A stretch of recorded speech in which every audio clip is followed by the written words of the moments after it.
لیکن یاد رکھیں نماز وہ عبادت ہے کہ جب اللہ تبارک و تعالیٰ نے اپنے بندوں پر فرض کرنا چاہا، امت محمدیہ کو اللہ تبارک و تعالیٰ نے نماز کا حکم دینا چاہا، تو اللہ تبارک و تعالیٰ نے نبی کو آسمانوں پر بلائے، نبی کو اللہ تبارک و تعالیٰ نے معراج کروائی، اور اس کے بعد اللہ تبارک و تعالیٰ نے وہاں نماز کا تحفہ عطا کیا اپنی امت کے لیے۔ اللہ کے نبی صلی اللہ علیہ وسلم معراج سے نماز کا تحفہ لے کر آئے، یہ اللہ کی جانب سے بھیجا ہوا تحفہ ہے مومنوں کے لیے، چاہے مومن مرد ہو کہ عورتیں۔ اور بتایا گیا کہ دیکھو یہ 5 وقتہ نمازوں کی پابندی کر لو، 5 وقت کی تم نماز ادا کرو گے، لیکن ثواب تمہیں 50 نمازوں کا ہے۔ ابتدا میں جو نمازیں فرض ہوئی تھی 50 نمازیں، حضرت موسیٰ علیہ السلام نے پیارے نبی صلی اللہ علیہ وسلم سے کہا کہ تمہاری امت اتنی نمازیں ادا نہیں کر سکتی، جاؤ اللہ کے پاس تخفیف کراؤ۔ پیارے نبی جاتے گئے اور تخفیف کراتے گئے، اخیر میں 5 نمازیں رہ گئیں۔ اللہ کے نبی صلی اللہ علیہ وسلم نے کہا کہ اس کے بعد اب مجھے حیا آتی ہے، شرم آتی ہے کہ میں اللہ تبارک و تعالیٰ سے اس سے بھی کم کراؤں۔ تو بہرحال 5 وقتہ نمازیں فرض کی گئی، مومن مرد ہو کہ مومن عورتیں ہوں، یہ مومنین پر فرض ہے۔ اور اسی طرح سے یہ ایسا فرض ہے کہ اسلام کے قبول کرنے کے بعد سب سے پہلا جو فریضہ انسان پر عائد ہوتا ہے، ایک مومن پر عائد ہوتا ہے، وہ نماز ہے۔ اور کل قیامت کے روز اللہ کے نبی صلی اللہ علیہ وسلم فرماتے ہیں اول ما یحاسب به العبد یوم القیامہ الصلاۃ۔ اللہ کے نبی فرماتے ہیں کل قیامت کے روز سب سے پہلے جس عمل کا حساب و کتاب کیا جائے گا وہ نماز ہے۔ پہلے نماز کا حساب و کتاب ہوگا، نماز کے بعد دیگر اعمال دیکھے جائیں گے۔ تو نماز یقیناً ایک مومن کی زندگی میں بہت بڑی اس کی اہمیت ہونی چاہیے، چاہے مرد ہوں کہ چاہے عورتیں ہوں، چاہے مرد ہوں کہ چاہے عورتیں ہوں، نماز کو اپنی زندگی میں نافذ کرنا ہوگا۔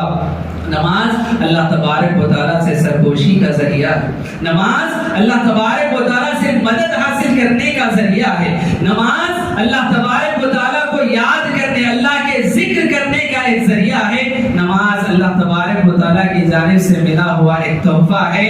اور ہم کیا کیا کہیں کہ نماز کتنی بڑی عبادت ہے۔ تو حاضرین ضرورت اس بات کی ہے کہ ہم نمازوں کی پابندی کریں، 5 وقتہ نمازیں، خصوصی طور پر 5 وقتہ نمازوں کا ذکر کیا گیا، جو فرض نمازیں ان کا ذکر کیا گیا ہے کہ 5 وقتہ نمازوں کی پابندی ہو، چاہے مرد ہو چاہے عورت۔ اب یہاں ہم دیکھیں مرد حضرات تو کسی طرح سے نمازوں کی پابندی ہوتی ہے، مرد حضرات میں کسی طرح نمازوں کی پابندی ہوتی ہے، لیکن خواتین جو ہوتی ہیں، گھروں کی جو عورتیں ہوتی ہیں، ان کا اگر حال دیکھا جائے تو معلوم ہوتا ہے کہ دن میں کبھی 2 نمازیں پڑھی تو کبھی 3 نمازیں، کبھی 4 نمازیں۔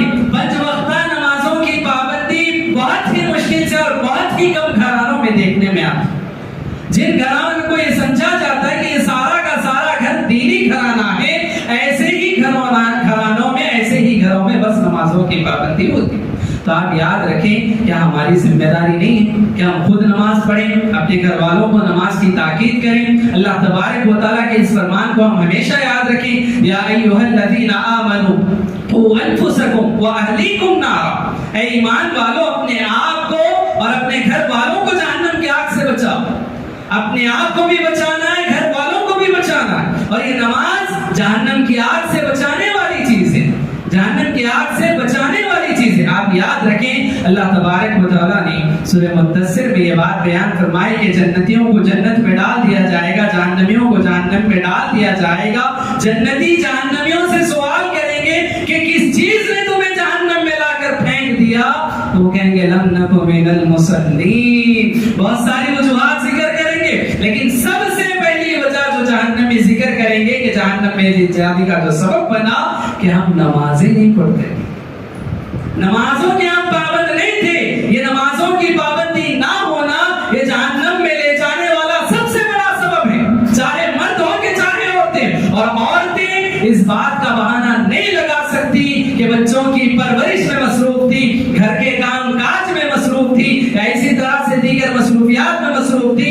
یہ بہانہ نہیں لگایا جا سکتا، کیونکہ اللہ نے فرض کیا، اللہ جانتا ہے کہ کس کی کتنی کیپیسٹی ہے، کہ کون کتنے کام انجام دے سکتا ہے، کس پر کتنا بوجھ ڈالا جائے، اللہ جانتا ہے، اور اللہ نے فرض بہانے نہیں لگا سکتے کہ مصروفیات میں وقت نہیں ملا یا کام کاج میں وقت نہیں ملا یا بچوں کی پرورش میں وقت نہیں ملا. یہ سارے بہانے نہیں لگائے جا سکتے. اللہ نے فرض کیا ہے اس فریضے کو ادا کرنا ہے, اس فریضے کو انجام دینا ہے. تو لہٰذا بتایا گیا اذا صلت المرأة خمسها, جب عورت پنج وقتہ نمازوں کی پابندی کر لے. دوسرا عمل بتایا گیا وصامت شہرہا, رمضان کے روزے رکھے. رمضان کے روزے رکھ لے. رمضان کے روزے جب عورت رکھے, اگر موقع مل رہا ہے, مکمل روزے ہو رہے ہیں تو وہ مکمل روزے رکھے. بعض خواتین کا مسئلہ ہوتا ہے کہ ان کے مسائل ہوتے ہیں جن کی بنیاد پر روزے کو چھوٹ جاتے ہیں. دیگر ایام میں ان روزوں کو مکمل کرنا ہوگا. دیگر ایام میں ان روزوں کو مکمل کرنا ہوگا. روزے چھوٹتے نہیں ہیں, روزے معاف نہیں ہے کہ رمضان کے مہینے میں مسائل آ گئے جس کی وجہ سے روزے چھوٹ گئے تو معاف نہیں ہوں گے.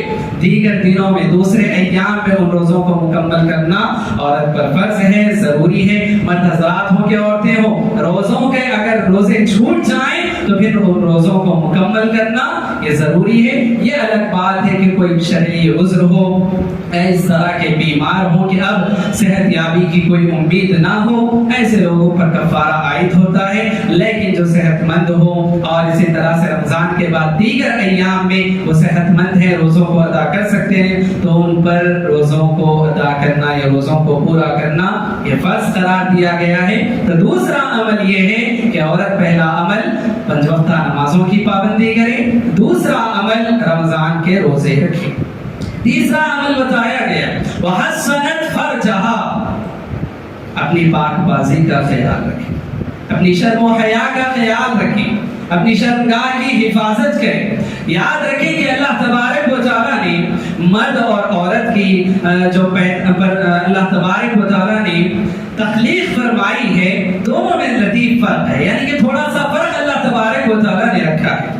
مرد کی تخلیق اللہ تبارک و تعالیٰ نے جس طرح سے فرمائی ہے, اس کو اللہ تبارک و تعالیٰ نے مرد کو طاقتور بنایا, اس کو ذمہ دار بنایا, باہر کے کام کاج اور اسی طرح سے دیگر ضروریات کے لیے اللہ تبارک و تعالیٰ نے یہ ذمہ داریاں مرد پر عائد کی ہیں. اور عورت کو اللہ تبارک و تعالیٰ نے نازک بنایا, اور صرف نازک اسے کہا جاتا ہے. اللہ تبارک و تعالیٰ نے عورت کو اللہ تبارک و تعالیٰ نے بڑی نزاکت کے ساتھ اللہ تبارک و تعالیٰ نے پیدا فرمایا, اور اس کو گھر کی زینت اللہ تبارک و تعالیٰ نے بنایا, بازار کی نہیں, گھر کی زینت اللہ تبارک و تعالیٰ نے عورت کو بنایا. اور یہ بتایا گیا کہ تم گھر کی ملکہ ہو, اپنے گھر کی تم ملکہ ہو.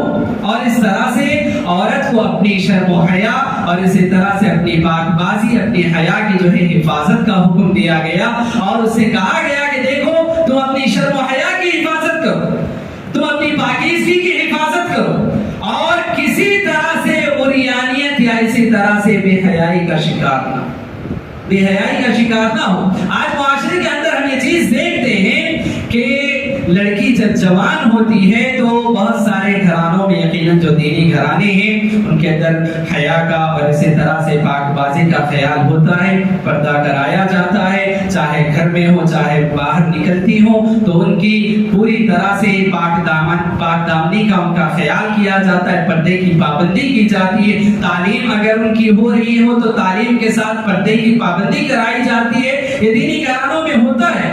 لیکن ہم دیکھتے ہیں کہ مسلم معاشرے میں کتنے ایسے گھرانے ہیں کہ جہاں پر بے حیائی پائی جاتی, بے حیائی پائی جاتی ہے. خود گھرانوں میں, گھر میں بے حیائی کے کام کیے جاتے ہیں. اور اسی طرح سے تعلیم کے نام پر جب نوجوان لڑکیاں باہر نکلتی ہیں تو بے حیائی کا شکار ہوتی ہیں, بے پردگی کا شکار ہوتی ہیں. پردے کی ان کے پاس اہمیت نہیں ہے, اپنے حجاب کی ان کے پاس اہمیت نہیں ہے, اور اسی طرح سے کس سے گفتگو کی جائے, بات چیت کی جائے نہ کی جائے, اس چیز کا کوئی خیال نہیں ہے. غیر محرم مردوں سے میل ملاقات یا ان سے بات چیت یا اسی طرح سے ان کے ساتھ رہنا, تعلقات بنانا, دوستیاں قائم کرنا, چاہے سوشل میڈیا پر ہو, واٹس ایپ پر ہو, فیس بک پر ہو, یا اسی طرح سے کالج اور اسکول میں ہو, یہ سارے کام حرام, یہ سارے کام حرام ہے.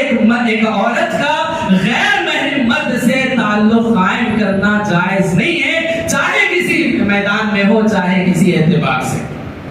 ایک عورت کو اس بات کا حکم دیا گیا کہ وہ اپنی پاک دامنی کا خیال کرے, اپنی شرم و حیا کا وہ خیال کرے، پردے کی پابند رہے، اپنے کردار کی حفاظت کرے اور اسی طرح سے اپنی ہر چیز کی حفاظت کرے. یہاں تک اسے بتایا گیا کہ اگر غیر مرد سے بات کرنے کی نوبت آ جائے، ضرورت پڑ جائے تو سخت لہجے میں بات کرے، سخت لہجے میں بات کرے، نرمی کے ساتھ بات نہ کرے. کیوں؟ اللہ تبارک و تعالیٰ نے فرمایا اگر نرمی سے بات کرو گی تو کہیں ایسا نہ ہو سامنے والے کے دل میں یہ میلان پیدا ہو جائے، یہ خیال پیدا ہو جائے کہ میرے ساتھ اچھی گفتگو کی جا رہی ہے، نرم گفتگو کی جا رہی ہے، اس کے دل میں کسی طرح کا خیال اور بدگمانی پیدا نہ ہو. تو بتایا گیا کہ اگر غیر مرد سے کبھی بات کرنی پڑ جائے، سخت لہجے میں بات چیت ہو، خصوصی طور پر خیال تو اس بات کا رکھا جائے کہ کہیں آنے جانے کی ضرورت پڑ جائے تو اپنے محرم کو ساتھ لے جائے. باپ ہو، بھائی ہو، ان لوگوں کا ساتھ رہنا، ان کی حفاظت کرنا ایک باپ کی، ایک بھائی کی ذمہ داری ہے. یاد رکھیں آج معاشرے میں کتنے ایسے بھائی ہیں، کتنے ایسے باپ ہیں کہ جو تعلیم کے نام پر یا دیگر ضروریات کے نام پر اپنی لڑکیوں کو، اپنی بہنوں کو اسی طرح سے بے لگام چھوڑ دیتے ہیں، جس کی وجہ سے آئے دن کتنے ایسے حادثات، کتنے ایسے واقعات پیش آ رہے ہیں کہ مسلم معاشرہ شرم کی بنیاد پر اپنی نظروں کو نیچے جھکانے پر مجبور ہے. حاضرین ضرورت اس بات کی ہے کہ جہاں عورت کو اس بات کا حکم دیا گیا کہ وہ اپنی شرم و حیا کی حفاظت کرے، وہیں پر مردوں پر اس بات کی ذمہ داری عائد ہوتی ہے کہ اگر وہ بھائی ہیں تو اپنی بہن کی حفاظت کرے، اگر وہ باپ ہیں تو اپنی اولاد کی، اپنی بیٹی کی حفاظت کرے، اس کی شرم و حیا کا خیال کرے، اس کی پردے کی پابندی کا خیال کرے، اس کے حجاب کا خیال کرے. یہ مردوں پر ذمہ داری عائد ہوتی ہے. تو حاضرین بتایا گیا تیسری جو صفت بتائی گئی جنتی عورت کی کہ وہ اپنی شرم و حیا کی حفاظت کرے، اپنی شرمگاہ کی حفاظت کرے. چوتھا عمل جو جنتی عورت کے لیے بتایا گیا، خوش نصیب عورتوں کے لیے بتایا گیا، وَأَطَاعَتْ زَوْجَهَا، وَأَطَاعَتْ زَوْجَهَا کہ اپنے شوہر کی اطاعت کرے، اپنے شوہر کی فرمانبرداری کرے. شریعت اسلامیہ کے اندر بہت سارے حقوق انسانوں پر عائد کیے گئے اور بہت سارے ذمہ داریاں مرد ہو یا عورت ہو ان پر عائد کی گئی ہیں. حقوق جب بتائے گئے تو سب سے پہلے یقیناً اللہ کا حق بندوں پر بنتا ہے، حقوق اللہ ہے، اور اسی طرح سے حقوق العباد ہیں. حقوق العباد میں پیارے نبی صلی اللہ علیہ وسلم کا حق سب سے پہلے بنتا ہے، پھر اس کے بعد ماں باپ کے حقوق ہیں، ایسے طرح سے جو ہے بھائی بہنوں کے حقوق ہیں، پڑوسیوں کے حقوق ہیں، رشتہ داروں کے حقوق ہیں. یہ سارے حقوق بتائے گئے، لیکن ایک عورت کے حق میں یہ بتایا گیا کہ اللہ تبارک و تعالیٰ کے بعد پیارے نبی صلی اللہ علیہ وسلم کے حق کے بعد سب سے زیادہ جس کا حق ایک عورت پر بنتا ہے وہ اپنے شوہر کا. شوہر کا حق اس پر سب سے زیادہ بنتا ہے. شوہر کی اطاعت، شوہر کی فرمانبرداری، شوہر کی بات کو ماننا، شوہر کی تعظیم کرنا، اس کی عزت کرنا، یہ ایک عورت پر سب سے بڑا حق ہے. یہ سب سے بڑا حق ہے، یاد رکھیں. اور پیارے نبی صلی اللہ علیہ وسلم نے اس حق کی وضاحت کرتے ہوئے یہ بات بیان فرمائی کہ ایک انسان کے لیے دوسرے انسان کے سامنے سجدہ کرنا جائز نہیں ہے. پیارے نبی صلی اللہ علیہ وسلم فرماتے اگر میں کسی کو کسی کے سامنے سجدہ کرنے کی اجازت دیتا، کہتا، حکم دیتا تو عورت سے کہتا کہ وہ اپنے شوہر کو سجدہ کرے، لیکن کیونکہ سجدہ جائز نہیں ہے، سجدہ صرف اور صرف اللہ تبارک و تعالیٰ کی خاطر ہوگا، اسی لیے سجدے سے منع کر دیا گیا. لیکن اللہ کے نبی نے فرمایا کہ اگر سجدہ کسی کے لیے جائز ہوتا تو عورت کو اس بات کا حکم ہوتا کہ اپنے شوہر کو سجدہ، لیکن سجدہ حرام ہے. تو حاضرین بتانے کا مقصد یہ کہ عورت کی زندگی میں شوہر کا حق بہت زیادہ اہمیت کا حامل ہے. یہاں تک کہ اگر آپ اطاعت و فرمانبرداری کی بات دیکھ لیں، پیارے نبی صلی اللہ علیہ وسلم نے اتنی باریکی کے ساتھ، اتنی نزاکت کے ساتھ اللہ کے نبی صلی اللہ علیہ وسلم نے یہ بات بیان فرمائی ہے. اللہ کے نبی نے حکم دیا عورت کو کہ اگر عورت چولہے کے پاس ہو، روٹی بنا رہی ہو، توے پر اس نے روٹی ڈال دی ہو، شوہر اگر بلا رہا ہو تو اس روٹی کو چھوڑ دے اور اپنے شوہر کی بات پر چل جائے. شوہر کا حکم مان لے، یہ نہ دیکھے کہ جو چولہا جل رہا ہے، روٹی پک رہی ہے، روٹی جل جائے گی یا پھلا ہوگا. نہیں، شوہر نے آواز دی، اللہ کے نبی فرماتے شوہر کی طرف چلے جاؤ، شوہر کا حکم مان لو، اس کی اطاعت و فرمانبرداری کرو. تو کس قدر، کس باریکی کے ساتھ اللہ کے نبی نے بتایا اطاعت کیسی ہو. اطاعت کیسی ہو کہ شوہر کی زبان سے لفظ